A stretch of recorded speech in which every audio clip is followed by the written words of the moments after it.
The State House was thrown into a fresh drama after a carefully planned event by President William RUTO and his deputy, former Interior Cabinet Secretary KITHURE Kindiki, turned chaotic when thousands of Meru residents who had been ferried to Nairobi for the meeting ended up stranded at night outside the gates. What began as a grand show of political muscle quickly collapsed into embarrassment for the head of state, with angry locals leaving the venue chanting that RUTO was a one-term president.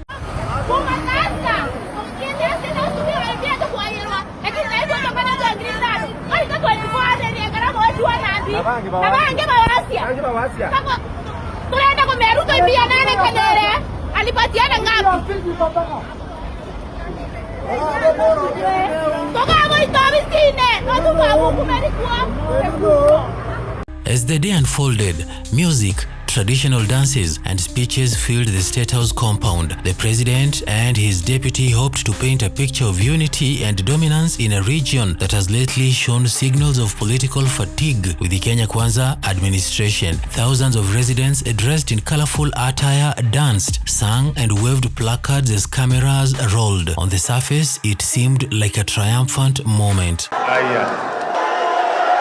Asante sana.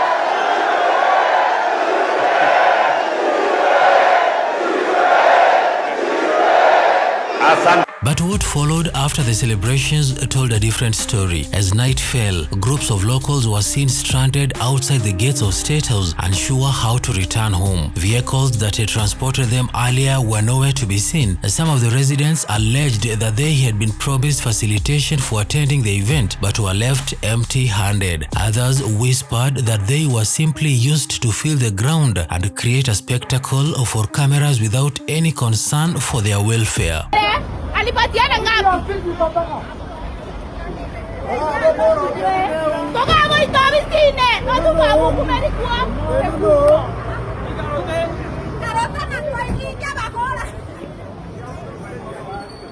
Frustration quickly boiled over. Outside the gates, the stranded residents began chanting angrily, shouting that RUTO should go. The chants of one term grew louder, cutting through the night air. What was meant to be a show of political dominance in Mount Kenya had turned into a humiliation for the president, with the angry voices of the very people he had hoped to impress now branding him as a one-term leader. President wetu, DP wetu, serikali ya Kenya, wala wanasema vingine wapotelee huko. For many political observers, the scenes outside State House was a warning shot that the president cannot afford to ignore. The MERU region has always been unpredictable.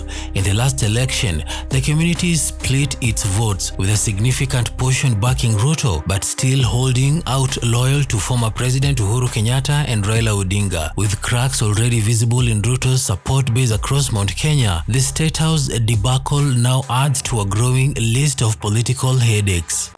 Tumebadilisha mambo. Tumesema kila mtu akuje 2.75%. Mama mboga atoke 10%, akuje 2.7. Mimi nitoke 0.000, nikuje pia 2.7%. Saa hii mimi nalipa 40,000 kila mwezi. Nyinyi mnanielewa?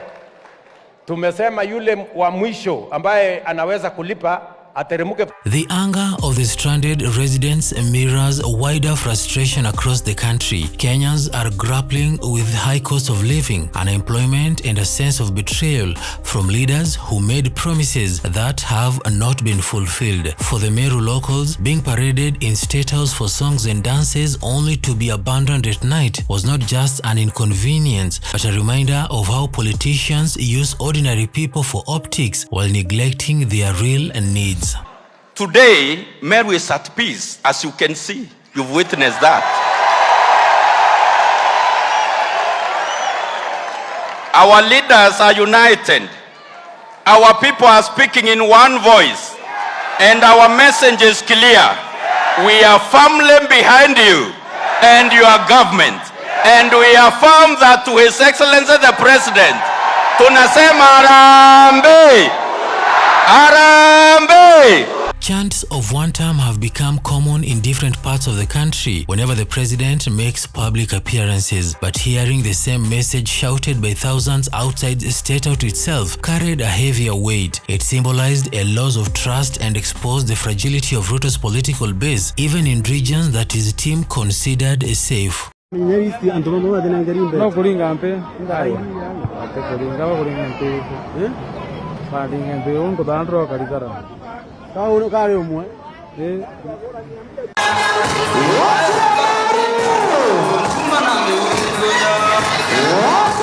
KITHURE Kindiki, who had organized the mobilization, also comes out bruised.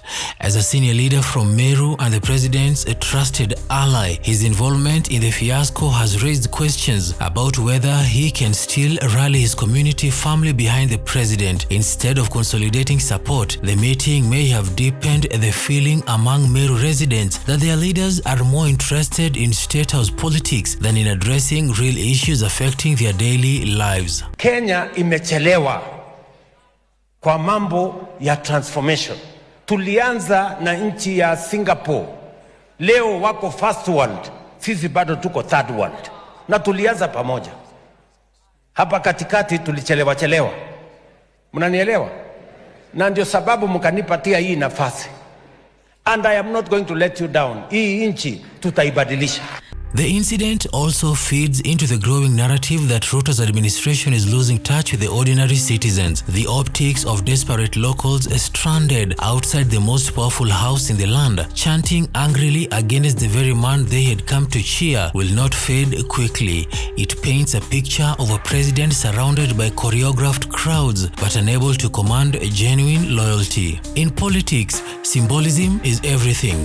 What happened that night at State House was more than a logistical failure. It was a political disaster. It turned what was meant to be a display of dominance into a spectacle of betrayal. It reminded the country that support built on hired crowds and empty promises is shaky at best.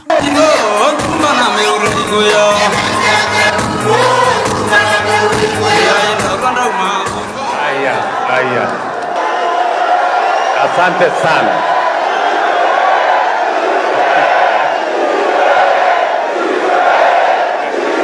As the chants of one term echoed in the night, they carried a message far louder than any speeches made inside State House that day. For President Ruto, the MERU debacle is a reminder that the road to 2027 is already lined with discontent, and unless he wins back genuine trust, the voices outside State House may soon become the voice of the entire nation. MERU as the next city in Kenya.